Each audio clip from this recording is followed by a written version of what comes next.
que él conocía perfectamente porque eran, por así decirlo, sus hijos espirituales. Él llegaba a una ciudad, predicaba la palabra, estaba un tiempo, después dejaba al frente un grupo de ancianos o un pastor y se iba a otro lugar. Y así durante toda su vida.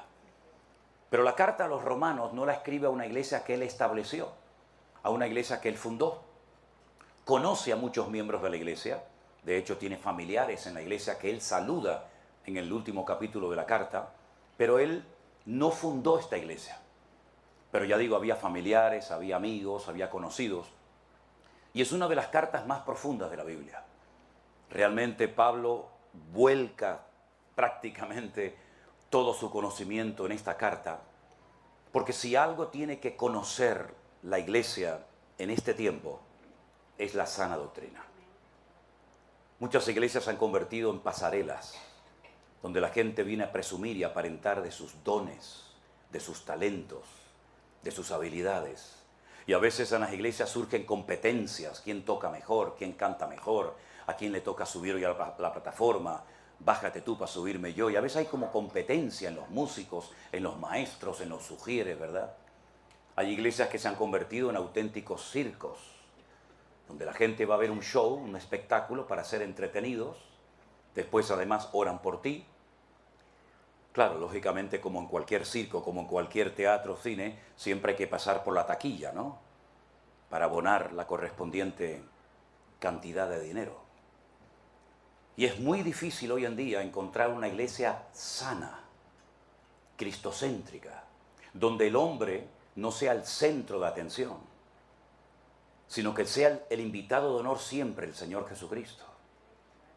Y tenemos que luchar, si me permiten la expresión, con uñas y dientes, para que jamás en nuestras congregaciones el hombre desplace a la figura principal, que es la de nuestro Señor Jesucristo. Veo que hay muchos ministerios donde aparece el hombre por todas partes. Y el que tiene que aparecer por todas partes en nuestras conversaciones, en nuestras alabanzas, en todo cuanto hagamos, es el Señor. Y lamentablemente vemos que se ha convertido en algo normal para muchas congregaciones y ministerios, desplazar al Señor y utilizarlo para que Él se mueva como nosotros queremos que se mueva en el culto. Incluso algunos hasta le dicen al Señor lo que tiene que hacer en la iglesia, cuando debería ser todo lo contrario. Porque la pregunta es, ¿quién es el dueño de la obra? ¿Quién es la cabeza de la iglesia? ¿Quién es el jefe? ¿Quién es el que da las directrices, las órdenes? ¿Nosotros los hombres o nuestro Dios? Cosas que deberían ser normales para muchos creyentes hoy en día son objeto de sorpresa. Ay, hermano, la sana doctrina, la palabra de Dios. En todas las iglesias del mundo se debería de predicar la palabra de Dios. Y nada más que la palabra de Dios. Y Dios nos libre si escapamos de la palabra de Dios para comenzar a introducir en la iglesia métodos, sistemas que puede ser que funcionen, pero Dios no respalda métodos. Dios lo que respalda son hombres y mujeres que vivan en orden, que vivan en santidad y que busquen hacer su voluntad y no la de ellos propios. Cuando Dios nos creó, dice la Biblia que nos creó con espíritu, alma y cuerpo. Y cada una de estas áreas tiene una función. Digamos que el cuerpo es como si fuera la botella que contiene algo que no se ve, algo que no se huele, algo que no pesa, algo que no se puede medir, pero es el alma y es el espíritu. El cuerpo es el recipiente, el estuche donde vive el alma. ¿Y el alma qué es? Es nefesh en hebreo, es la vida. Cuando sale el alma del cuerpo de una persona, automáticamente muere, porque el alma es lo que te da vida.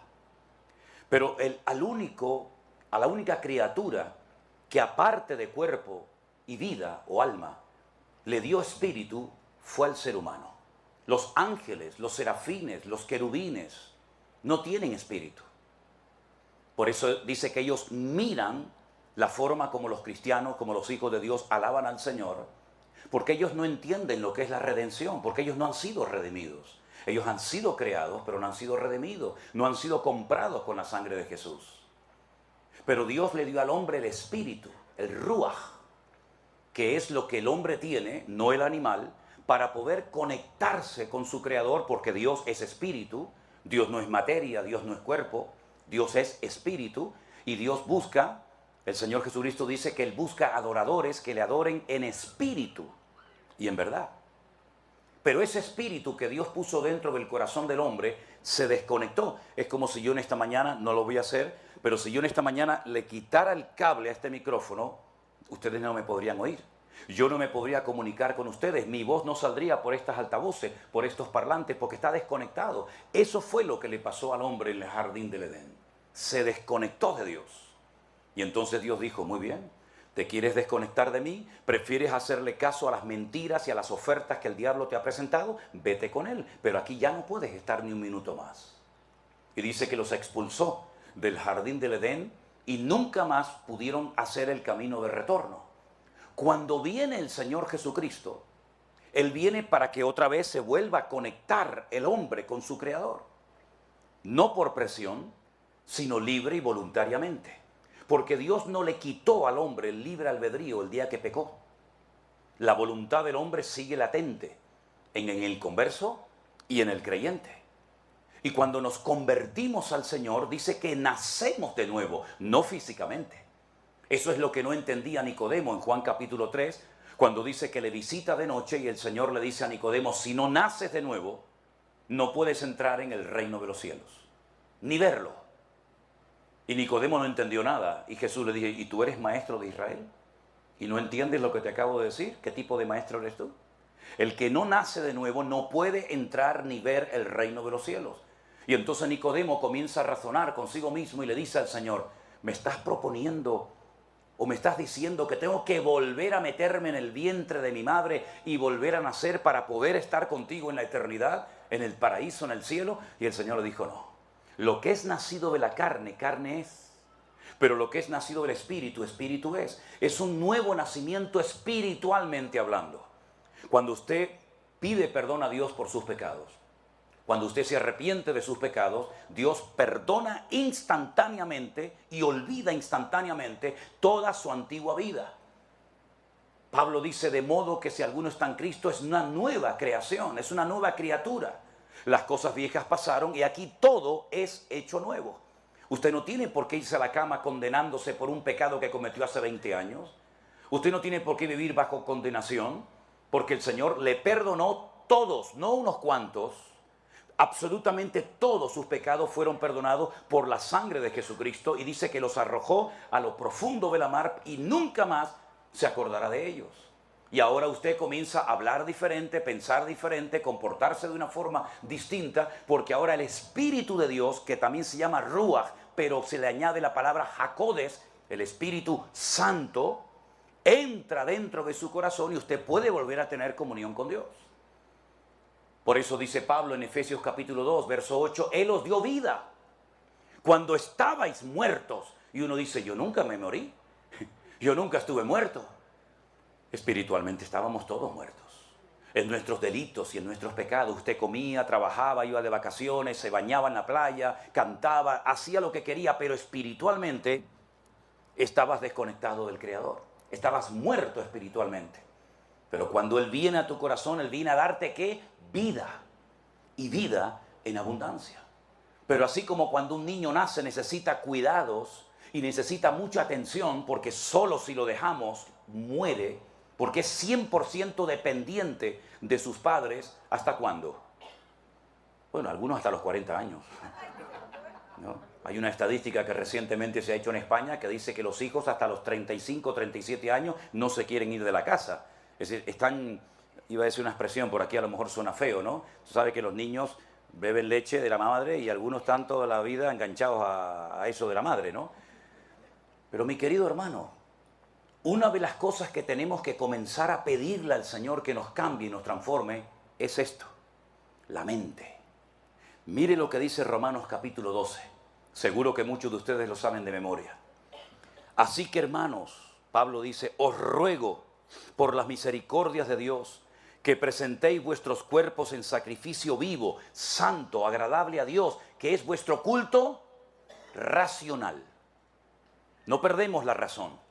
La iglesia no es una casa de locos donde se pierde el control y uno no sabe ni lo que está haciendo. No, no, no, no, no, no, no, no. Es un culto racional, ¿eh?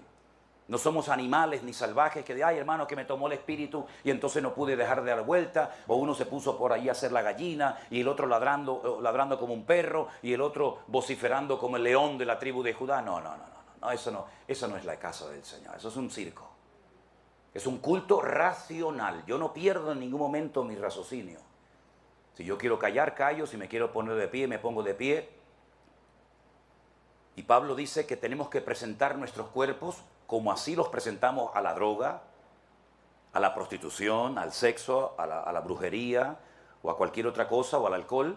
Ese mismo cuerpo, esos mismos miembros, ahora presénteselos al Señor. Con esto robábamos, ahora las levanto y alabo a Dios.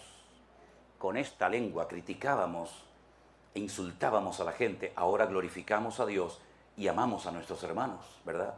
Cada uno de los miembros de mi cuerpo presentados al Señor, pero hay algo más. Pablo dice, y no os conforméis, es decir, otra versión dice, no se adapten, no se amolden a este siglo, a esta sociedad, a este sistema, sino transformaos por medio de la renovación de vuestro entendimiento, es decir, cambiar la mente.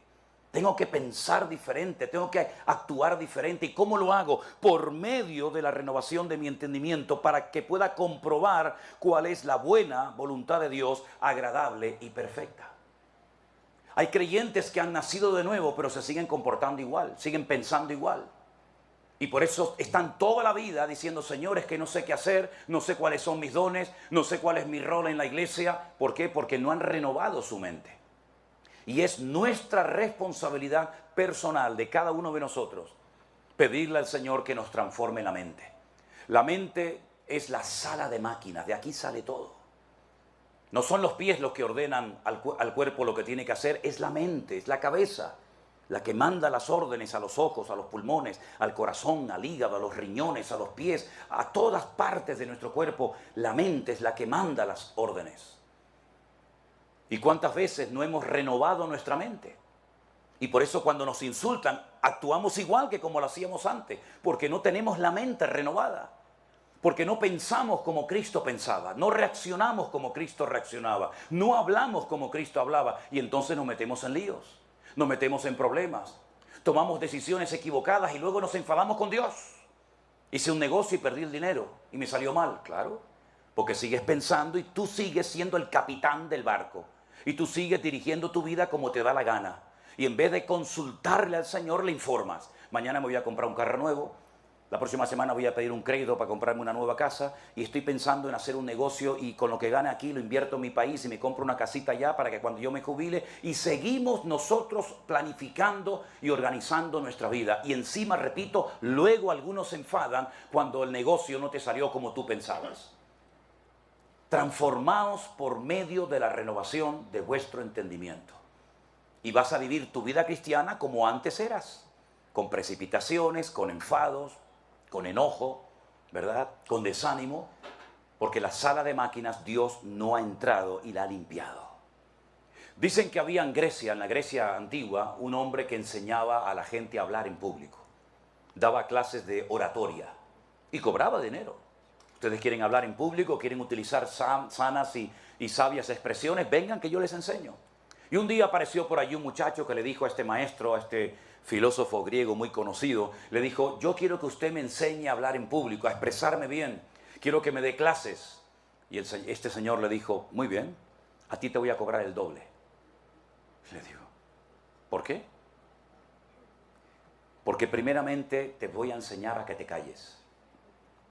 Y si logro enseñarte a que te calles y aprendas a oír, es cuando por fin podré comenzar a enseñarte a hablar.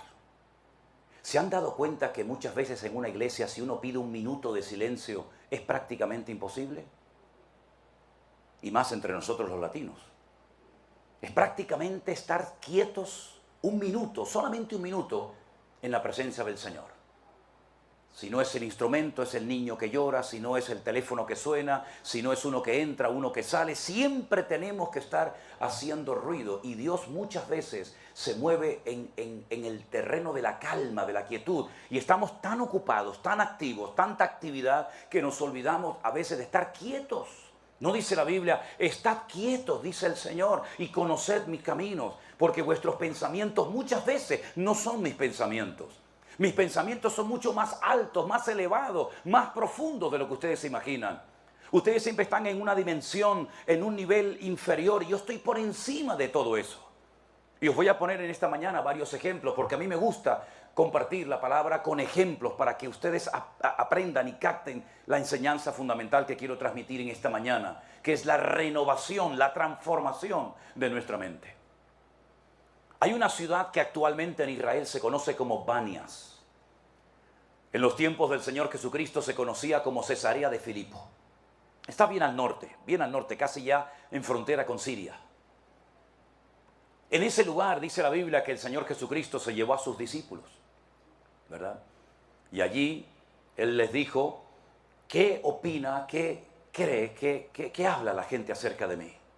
Y unos discípulos dijeron, Señor, algunos piensan que tú eres Juan el Bautista que ha resucitado de los muertos. ¿Ah, sí? ¿Eso dicen de mí por ahí? ¿Y qué más?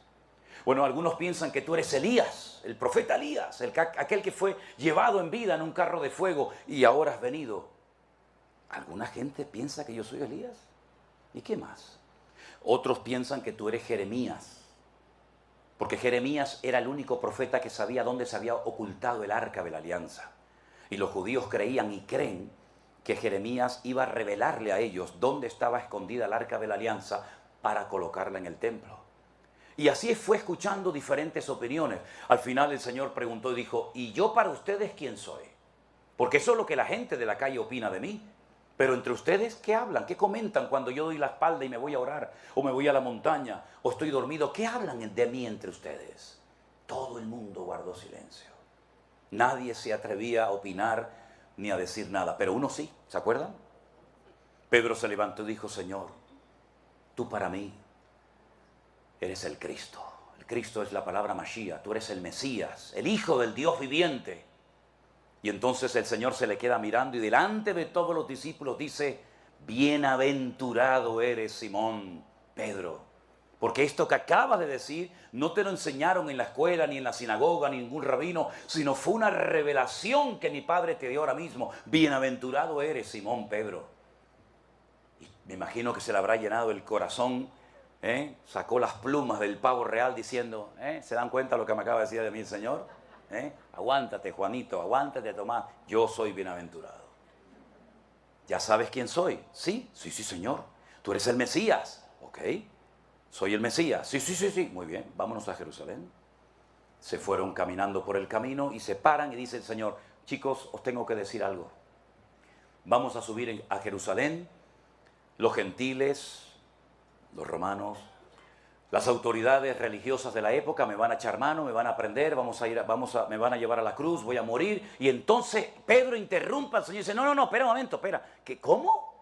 Que nosotros hemos dejado nuestras barcas, nuestras esposas, nuestros hijos, nuestros puestos de trabajo para seguirte a ti. Te acabo de decir hace unas horas allí en Cesarea de Filipo que tú eres el Mesías y que ahora te van a matar. ¿Pero cómo te van a matar? De ninguna manera te acontezca esto.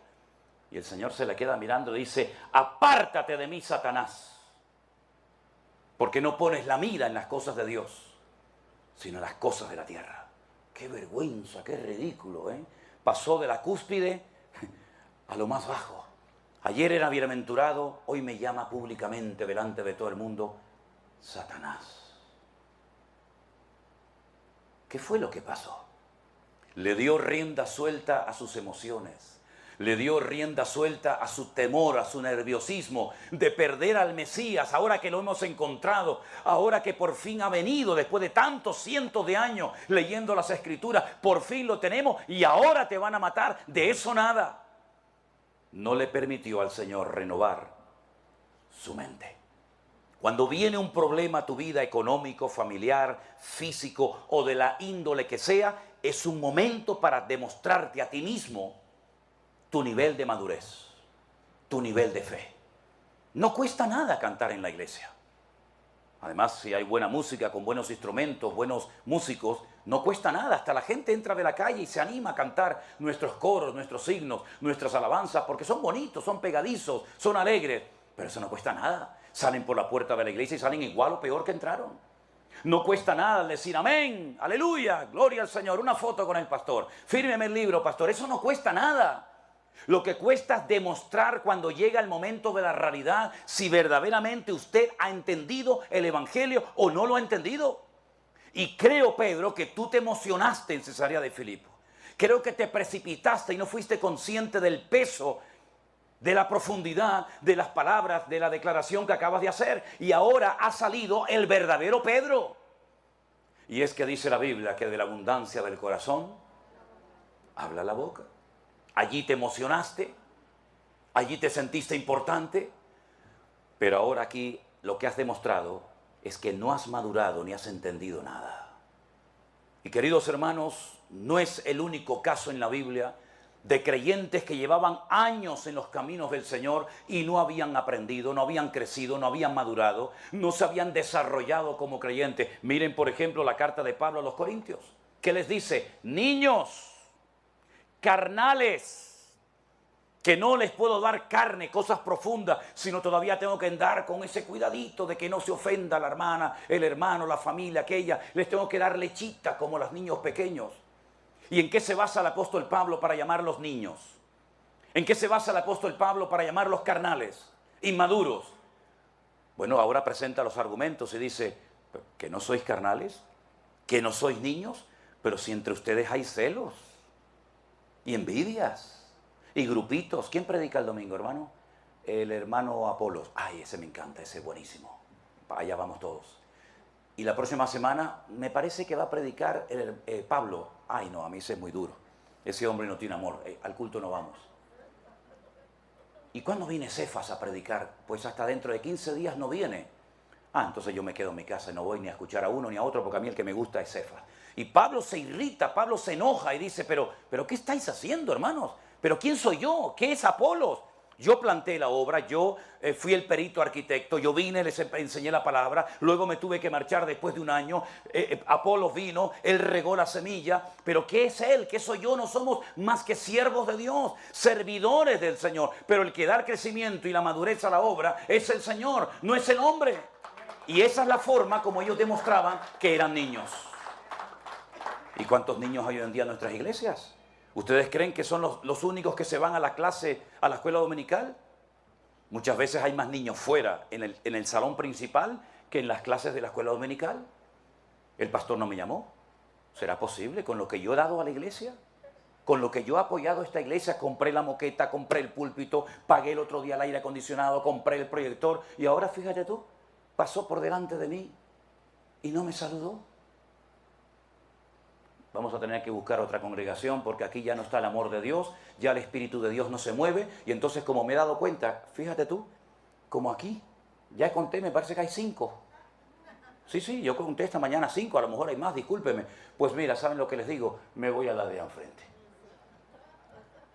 Y entonces el de allá enfrente, en vez de decirle, buenos días, hermano, ¿usted de dónde viene? No, yo vengo de la iglesia aquella de enfrente. ¿Y por qué vine aquí, si aquella es su congregación? No, porque allí no hay amor. El pastor no me saludó el otro día. Ay, hermano, esa iglesia está de capa caída. Venga para acá, que aquí le vamos a tratar bien. Póngase a cantar, agarre la guitarra, aunque desafine, aunque cante horrible, pero ya se siente importante. Pero el día que le digan: hermanito, este domingo no puede tocar porque viene un hermano de visita, ya se le fue otra vez el amor a la iglesia, ya no se mueve el Espíritu de Dios y ahora se va a la de al lado, la que está pared con pared, y el otro le dice: sí, hermano, venga, estábamos orando por usted hace años, venga a la casa del Señor, bienvenido. Y así nos va a los cristianos evangélicos, que a veces hacemos el ridículo, y en vez de dar una imagen de unidad al mundo, damos una imagen de un ejército desorganizado, de gente malcriada, de gente caprichosa, y como dice Proverbio, el niño consentido avergonzará a su padre y a su madre. Y esa es la cruda realidad nuestra, queridos hermanos. Y hasta que no cambiemos la mentalidad aquí arriba, vamos a seguir teniendo problemas. Da igual quién predique, da igual si es esta iglesia o la de enfrente o la de 20 kilómetros más allá. Hasta que no cambiemos nosotros, Siempre vamos a estar echándole la culpa al diablo, al pastor, al gobierno, al frío, al calor, al gobierno, al otro. Hermanos, vamos a mirarnos a nosotros mismos y a darnos cuenta de que a veces los culpables de nuestra falta de crecimiento no es un factor externo, ajeno a nosotros, sino somos nosotros mismos los culpables de no haber madurado en los caminos del Señor. Hemos enseñado hasta la saciedad, ya no sé ni cómo ya decirlo, lo he dicho mil veces. Si usted no quiere sentirse ofendido en su congregación, primero, no mire al hombre. No mire a la persona. Puede respetarlo, puede admirarlo, puede quererlo, lo que usted quiera. Pero no confíe, no se agarre al pastor como si fuera Dios, como si fuera el ángel Gabriel. No se agarren a los hombres. Miren y agárrense a Cristo, que Él no te va a fallar nunca. El hombre sí. Porque somos seres humanos. ¿Qué se creen que somos nosotros? Dioses en forma humana, somos igual que cualquiera de ustedes, con nuestras luchas, con nuestros desánimos, con nuestros cansancios, con nuestras presiones. Somos exactamente igual que todo el mundo. No pongan en los pedestales nunca a los pastores porque los van a matar, les van a hacer daño y al final los mayores perjudicados van a ser ustedes. Pero en segundo lugar, si usted no quiere nunca sentirse ofendido, ni aquí ni en ninguna parte, no espere nunca nada de nadie. Imagínense que usted espera que yo esta mañana estuviera aquí en la puerta dándole la bienvenida. Yo, pastor Manolo Sierra, ya verás. Ya verás que él va a estar en la puerta esperándome, me va a dar los besos, me va a dar un abrazo, me va a decir, hermano, Dios le bendiga. Claro, usted llegó y a lo mejor dice, ¿y dónde está el pastor? No, está allí afinando la guitarra, no sé lo que está haciendo este hombre cuando no se ha dado cuenta que yo he entrado. Y entonces usted ya está ofendido. ¿Por qué? Porque esperaba un recibimiento y no lo ha recibido y está ofendido. Pero si usted llega aquí y no espera nada de nadie, me da igual si me saluda el pastor, me da igual si se da cuenta que he llegado, me da igual si me saluda, me da igual todo, usted nunca se va a sentir ofendido ni conmigo ni con nadie. Póngalo en práctica y ya va a ver cómo funciona. Segundo ejemplo, vengan conmigo por favor, ¿tienen su Biblia? En el libro de los Hechos, el capítulo 2, versículos 12 y 13, libro de los Hechos, por favor, capítulo 2, versículos 12 y 13. Voy a dar ocasión, voy a dar oportunidad, si algún hermano lo tiene y lo quiere leer en alta voz, por favor, con toda libertad, hágalo. Y estaban todos atónitos y perplejos, diciéndose unos a otros, ¿qué quiere decir esto?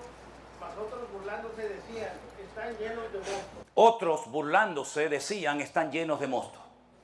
No entendían nada, en vez de preguntar y decir, hermano, ¿me puede explicar lo que está pasando aquí? ¿Por qué hemos tenido hoy un culto diferente? ¿Por qué aquella señora está hablando en un idioma que no entendemos y aquel también?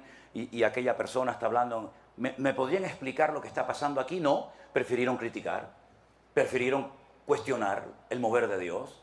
Y dice la Biblia que algunos dijeron, no, lo que pasa es que están borrachos. Esa es la realidad. No habían renovado su mente y cuando usted no renueva su mente, usted reacciona como el carnal que fue toda la vida. ¿Verdad? Y ahí vemos un ejemplo de un mover genuino del Señor en el día de Pentecostés, pero estas personas, primero, por no preguntar, por no demostrar un mínimo de interés y decir, bueno, explíqueme, ¿por qué cantan así? ¿Por qué se mueven asados? En vez de preguntar, se burlan y finalmente terminan diciendo mentiras, diciendo es que están borrachos. Nada más lejos de la realidad. Fíjense que prueba de ello que Pedro cuando se pone en pie se ve que le llegó el chisme a la oreja y dice, hermanos queridos, nosotros no estamos ebrios, nosotros no estamos borrachos como algunos suponen. Nosotros lo que más bien estamos es llenos del Espíritu Santo. Y esto es lo que dijo el profeta Joel, que en los postreros días, dice el Señor, derramaré de mi Espíritu sobre toda carne. Y ahí hay una explicación coherente y bíblica de lo que allí está ocurriendo. ¿Se da cuenta? Cuando no entienda algo, pregunte. No critique. No chismorree entre la iglesia, entre los hermanos. Pregunte. Hermano, ¿me podría explicar este versículo que usted explicó que no lo entendí? Pregunten, porque dice la Biblia que cuando alguien se expone, como ustedes hoy, se están exponiendo al mensaje de la palabra de Dios. Y yo estoy sembrando, porque yo es lo que estoy haciendo ahora, estoy sembrando como el que salió al campo a sembrar. Y si la semilla cae en su corazón, usted la oye y no la entiende, cuando sale por esa puerta, dice la Biblia, que el diablo roba la semilla en su corazón y usted no da fruto. Aunque haya estado aquí sentado 2 horas, 3 horas, si usted no entiende la palabra y se va sin preguntar, sin decir, hermano, ¿me puede aclarar esto? El enemigo va a impedir que esa semilla que fue plantada en su corazón produzca fruto. Sin embargo, dice la Biblia que el que recibe la palabra con gozo y entiende la palabra, da fruto. Porque su corazón es buena tierra y da fruto a 30, 60 y a 100 por uno. ¿Cuántos dicen amén? Pablo llega de un largo viaje misionero, se reúne con los apóstoles de Jerusalén y le dice, mira, como se están comentando muchas cosas por allá cerca de ti, coge a estos 4 hermanos, rápense la cabeza, era un rito que hacían los judíos en aquella época según la ley de Moisés, y para acallar las voces y para que no haya líos, vayan al templo, se rapan la cabeza, pagas lo que tengas que pagar y así ya todo el mundo tranquilo. Él dice, bueno, si ustedes quieren que yo haga eso, esto no sirve para nada, pero si quieren que lo haga, yo lo hago.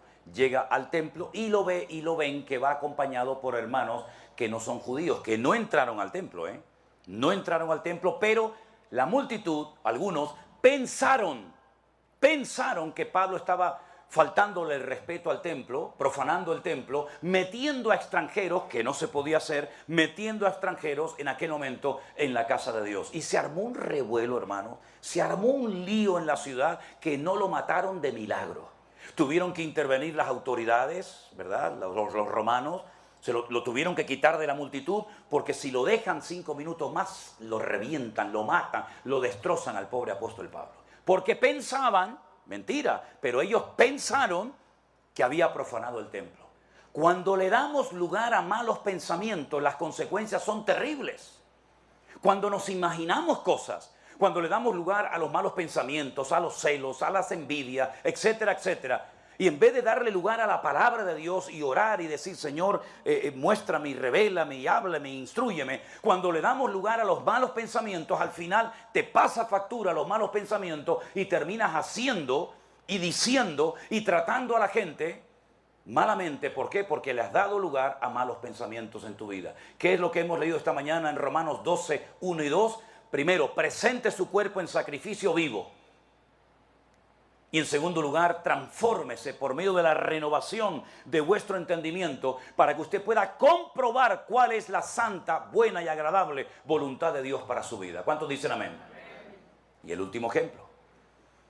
Llegan del cautiverio en Babilonia. 70 años estuvieron cautivos en Babilonia. ¿Conocen la historia? ¿Sí?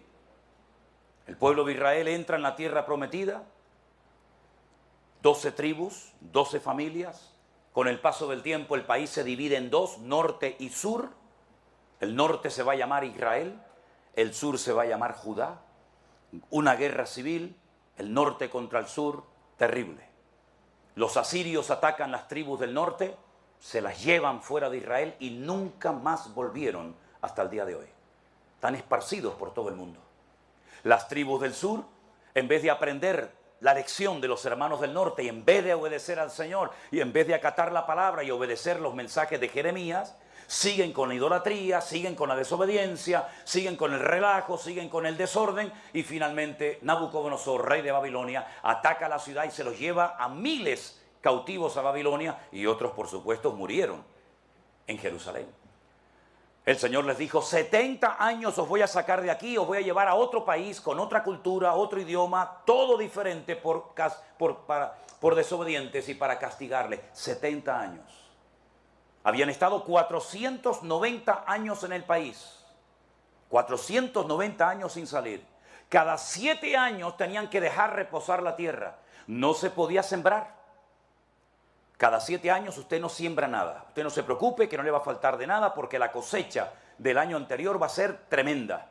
Fíjense de mí, créanme a mí. Nunca cumplieron con esta ley que se llama Shemitah. La ley de dejar reposar la tierra cada 7 años. No la cumplieron. El Señor dijo, no lo quieren hacer a las buenas. Ya verás cómo lo vas a hacer a las malas. Si estuvieron 490 años en el país sin guardar la ley del descanso de la tierra, ¿cuántos años no cumplieron la ley de Dios? 70. 70 por 7, ¿cuánto es? 490. Entonces, como me deben 70 años de obediencia y no lo has querido hacer a las buenas, ya verás cómo lo vas a hacer. Porque mi tierra tiene que reposar. Los cogió, se los llevó a Babilonia y después de 70 años que ya la tierra reposó, ahora pueden volver otra vez a Jerusalén y hagan su vida. Espero que hayan aprendido la lección, espero que dejen de ser idólatras, espero que reconstruyan el templo, etcétera, etcétera. Cuando van a salir, escuche estos detalles, son muy significativos. El camino era enorme. Babilonia está en Irak. De Babilonia a Jerusalén hay un recorrido enorme. Van mujeres, van niños, van ancianos, van animales. El camino es muy peligroso.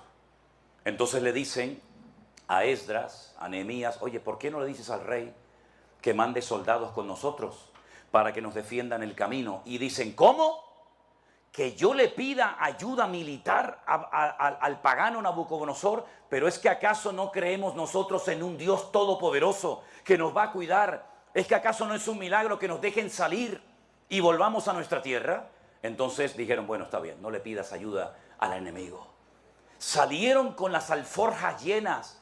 El rey les dio dinero, el rey Ciro les permitió volver, llevaron oro, plata, llevaron todo lo necesario para reconstruir sus vidas y el templo de Jerusalén. Llegan a Jerusalén, escuchen bien, llegan a Jerusalén y cogen todo ese dinero que tenían para levantar la casa de Dios. ¿Y qué es lo que hicieron? Se construyeron unas mansiones. Ellos, unas casas espectaculares, tremendas. Y por allí apareció un profeta llamado Joel. Pueden leerlo en la Biblia, lo tienen en sus Biblias. Llega Joel y les dice, ¿qué hicisteis con todo el dinero que trajisteis de Babilonia para construir la casa del Señor? ¿Dónde está? Dice, bueno, lo hemos usado. ¿Lo hemos usado para qué? Para construir nuestras casas. Ah, para construir vuestras casas. ¿Y por qué no habéis construido la casa de Dios, el templo? Dice, porque aún no es el tiempo. Léanlo en la Biblia. Aún no es el tiempo. Ah, que no es el tiempo. Qué curioso. No es el tiempo de comenzar a trabajar en la obra de Dios, pero sí es el tiempo para trabajar en tu negocio. Nunca tienes tiempo para las cosas de Dios, pero para ti siempre tienes tiempo y si no lo buscas. ¿No se han dado cuenta de que hace tiempo que no llueve? Les decía el profeta Joel a ellos. ¿No se han dado cuenta ustedes, los agricultores que van al campo, siembran un montón el campo y a la hora de la cosecha no recogen prácticamente nada? ¿No se han dado cuenta de que el país económicamente no levanta cabeza? ¿No se han dado cuenta de que cuando cobras el sueldo, la paga semanal, mensual o quincenal o como sea, aún no la has cobrado, aún no la has metido en el bolsillo y ya como que se ha ido? ¿No te das cuenta que aunque trabajes y trabajes, nunca te llenas y nunca logras pagar todas tus deudas? Y le dijeron, es verdad, es verdad. Las cosechas son un desastre, no llueve, el dinero nunca nos alcanza. ¿Por qué será? Y ahora Joel le dice, porque os habéis olvidado de vuestro Dios. Porque estáis exactamente igual o peor que hace 70 años. No habéis aprendido nada. Y yo la carga que tengo en mi corazón es la siguiente. Hace 2 años, por primera vez en la historia de la humanidad, Dios permitió que a millones y a millones de seres humanos, por supuesto incluidos nosotros los cristianos, nos encerraran dentro de nuestras casas. Yo no sé cómo fue aquí en Estados Unidos, pero sí sé cómo fue en España. Vivíamos dentro de la iglesia en aquel tiempo. Y durante 2 meses largos teníamos que predicar, hacíamos los cultos exactamente igual, los jueves y los domingos. Pero ¿a quién le predicábamos? ¿A quién? No sé cuántos de ustedes, si alguien aquí vio aquellos cultos de marzo del 2020, no sé si los vieron. ¿A quién predicaba yo, hermano? A sillas vacías. Pero nunca dejamos de confiar en el Señor. Dios proveyó todas nuestras necesidades y más de lo que nos podíamos haber imaginado en la vida. Y fuimos fieles en lo poco. Y el que es fiel en lo poco, Dios le da en el futuro cosas que ni su imaginación se podía haber imaginado. Pero esta gente tiene dinero, tenían recursos, fundieron, gastaron todo el dinero en sus casas, en su vida privada y particular, y se olvidaron de que los recursos que Dios puso en sus manos no eran para ellos, sino eran administradores para poder construir el templo. Y entonces Joel les dice, si quieren que vuelva a llover, si quieren que este país sea un vergel y no un desierto como es, Si quieren estar satisfechos, irse a la cama tranquilos, sin tenerle miedo a nada ni a nadie, déjense de cuentos, váyanse al monte. Comiencen a cortar madera y pónganse a edificar la casa del Señor. Busquen, en otras palabras, al Señor. Pónganlo en primer lugar en su vida y van a ver cómo el país cambia y cómo la economía cambia y cómo vuestros hijos son hijos sanos y los animales no se mueren en el campo. Así que adelante, depende de ustedes. ¿Qué estamos hablando esta mañana? Cambiar la forma de pensar. Es que no es el tiempo. Y ese pensamiento equivocado, esa mentira, los atrapó de tal manera que ellos estaban sinceramente equivocados, creyendo que no era el tiempo de construir la casa del Señor. Un altísimo porcentaje de creyentes hoy en día, ¿qué es lo que está pensando todo el día? ¿Cómo pago las facturas? ¿Cómo pago la renta? ¿Cómo pago esto? ¿Cómo pago lo otro? Y muchos no han aprendido nada. El Señor nos metió 2 meses en la casa para que aquellos que decían, no tengo tiempo para orar, no tienes tiempo para orar, ya vas a ver cómo te va a sobrar el tiempo. Ya vas a ver cómo va a tener tiempo. Pastor, yo no he leído nunca la Biblia entera porque la verdad es que yo llego tan cansado del trabajo que abro la Biblia y me quedo dormido y ahí me quedo. Y no tengo tiempo. No tienes tiempo, vas a ver cómo vas a tener tiempo, querido. Te vas a aburrir de tiempo. Te voy a meter 2 meses en tu casa y vas a entrar en contacto con un muchacho o una persona de 15.000 kilómetros de distancia aquí que te va a predicar todos los días. Y vas a tener un programa donde vas a tener la oportunidad de hacer preguntas a un pastor para que te las responda. Y nos estuvo 2 meses dentro de la casa hablándonos y hablándonos y hablando. Los que aprovecharon la oportunidad y aprendieron, el Señor les cambió la vida. Pero el que no quiso aprender, ni con 6 meses, ni con 20 años de confinamiento van a aprender. Porque hay un refrán, hay una expresión en Israel que dice, al avispado, al listo, al sabio, con una mirada, lo entiende todo. Pero al torpe y al desobediente, ni tirándole piedras, reacciona. Y Dios ha tenido una paciencia y una misericordia con nosotros. Y cosas que habíamos oído y cosas que habíamos leído en la Biblia, pues las pudimos vivir en carne propia.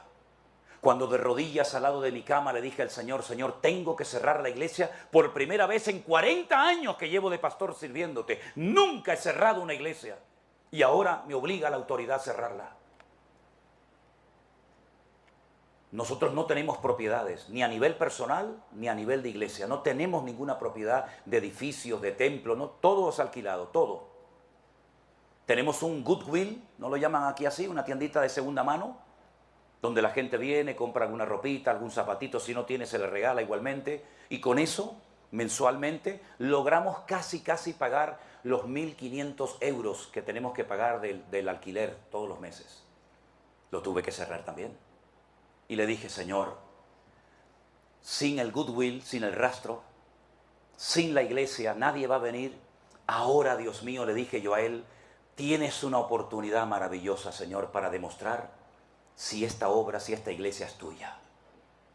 Comenzaron a llamarnos de Guatemala, de Estados Unidos, de Alaska, de Argentina, de todas partes del mundo. Y la gente nos mandaba $20, $30, $60, $80, $600, $40. Y todos los días teníamos que ir al Western Union o al MoneyGram. Gente nos mandaba dinero que no sabíamos ni de dónde eran. Y pudimos pagar durante los meses de confinamiento el alquiler, pudimos comer, pudimos pagar la luz, pudimos pagar el agua. Y el Señor nos demostró que no necesita ni tu diezmo, ni tu ofrenda, ni primicias, ni historias raras, sino que Él es el Dios de la plata y del oro y que Él es galardonador de los que le buscan. Nunca pedimos dinero a nadie, jamás, sino hacíamos lo que nos enseñó nuestro Señor Jesucristo a hacer. Entre en su aposento, cierre la puerta y su Padre que lo ve en secreto lo recompensará en público. Eso es lo que dice la Biblia. Buscad primeramente, ¿qué? El reino de Dios y su justicia y todo lo demás vendrá por añadidura. ¿Y qué es lo demás? Pues hombre, la comida, la gasolina, el vestido, etcétera, etcétera. Si lo buscas, no viene. Dice el Señor en su palabra, miren los pájaros del campo. Dígame, ¿dónde trabajan? Dígame, ¿en qué mall trabajan los pajaritos? Si van por la mañana con su corbatita, con su chaquetita, nada. ¿Y de qué vive tanto pájaro? Millones de pájaros de que viven, dice el Señor, vuestro Padre Celestial las alimenta. Así que si queréis comida, vestido y todas vuestras necesidades cubiertas, no caprichos, necesidades, que es otra cosa, buscadme a mí por la mañana temprano, clama a mí, yo te responderé y te enseñaré cosas grandes y ocultas que tú no conoces. Vinimos el día 9 de mayo dejando a nuestra hija embarazada y dejando la iglesia y dejando todo para venir aquí a Estados Unidos y a México a conocer a tantos y a tantos hermanos. Jamás preguntamos dónde vamos a dormir. Jamás preguntamos ¿y dónde vamos a comer? Jamás. Nunca nos ha preocupado para nada esos detalles. A mí lo que me interesa es dónde voy a predicar. ¿Dónde nos vamos a reunir? Aquí, gloria a Dios. Gracias al pastor, ya se lo dije antes. Allá afuera con 40 grados de temperatura me da exactamente igual. Vamos allá afuera, en un monte, en una playa, en un barco, en una cárcel, donde haga falta. Pero hasta que no cambiemos esto, nuestras iglesias no van a cambiar. Queremos grandes resultados, queremos peces en abundancia y panes en abundancia. Pero para eso hay que buscar al Señor primeramente, depender de Él, no tenerle miedo a lo que dice el hombre, no tenerle miedo a las noticias. Dice, aunque vengan malas noticias de lejanas tierras, no temblará tu corazón. Y aunque un ejército acampe contra ti, no tiene que tener miedo tu corazón, porque el Señor es mi luz y mi salvación.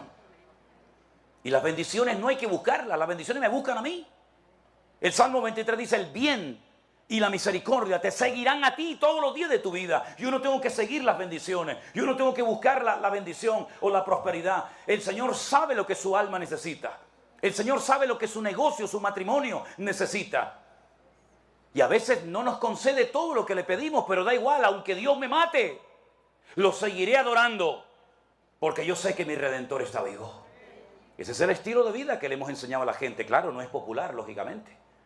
Claro que no es popular. Ya en 1990, cuando fuimos a Argentina, pasábamos por las iglesias, repito, en 1990, y veíamos unos carteles de neón tremendos y decían por fuera, entren, aquí oramos por la prosperidad. ¿Y quién no quería la prosperidad?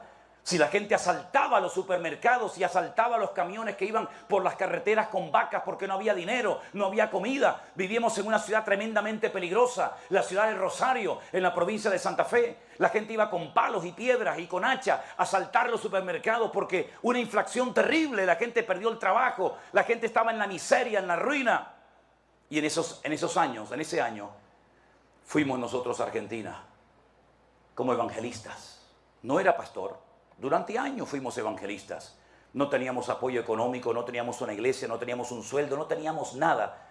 Teníamos unas ganas tremendas de servir al Señor con una niñita de 4 años, nuestra hija mayor.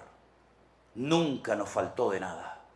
A todo lugar donde nos invitaban, nos daban comida, nos daban hospedaje, nos daban alguna ofrenda y pudimos viajar del norte al sur de Argentina, de este a oeste, con las maletas, con las valijas, como llaman allí encima, y nos preguntaban muchas veces, ¿y ustedes dónde viven? Y decíamos, aquí, aquí.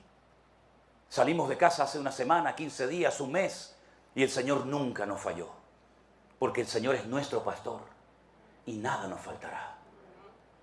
Ustedes viven en Estados Unidos de Norteamérica, ya, y muchos han venido para buscar una vida mejor. Y nadie sale de su patria, nadie sale de su tierra por gusto. La inmensa mayoría salen por necesidades de toda índole, ¿verdad? Pero yo les digo, queridos hermanos, no se dejen atrapar por la corriente de este mundo. Enamórense del Señor. Y a veces no por trabajar más, vas a tener más.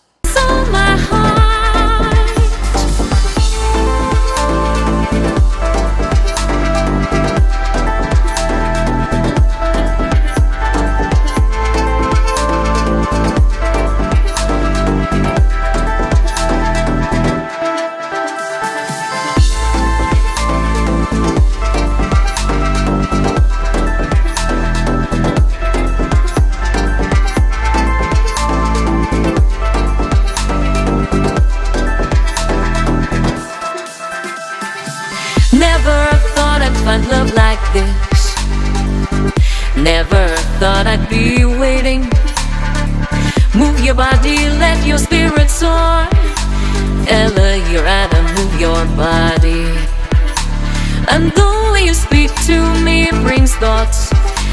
I always hoped that you would stay.